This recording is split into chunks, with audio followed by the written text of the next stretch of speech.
રામાયણમાં એક સુંદર વાર્તાનો ઉલ્લેખ થયો છે.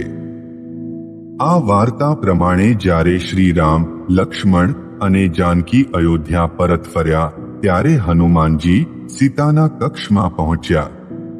ત્યાં તેમણે જોયું કે માતા સીતા સિંદૂરને એમના સેંથામાં સજાવી રહ્યા છે.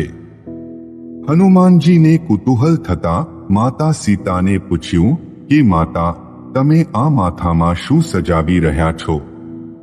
ત્યારે સીતા માતાએ કહ્યું કે આ સિંદૂર છે.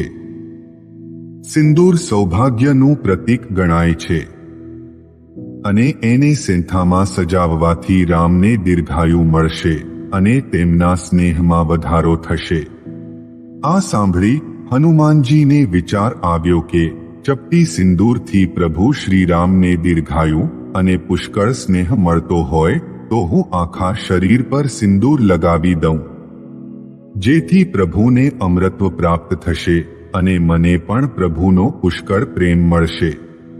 પછી તો એક ક્ષણ વિલંબ ન કરતા હનુમાનજીએ આખા શરીર પર સિંદૂરનો લેપ લગાવી અને શ્રી રામની સભામાં ઉપસ્થિત થઈ ગયા.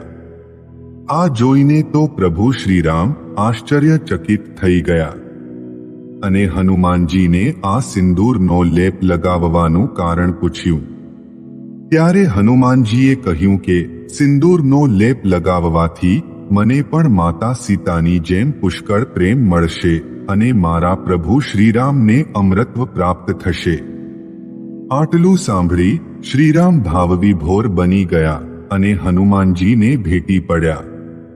એ સમયથી હનુમાનજીને સિંદૂર ઘણું પ્રિય છે અને સિંદૂર અર્પિત કરવાથી હનુમાનજી પ્રસન્ન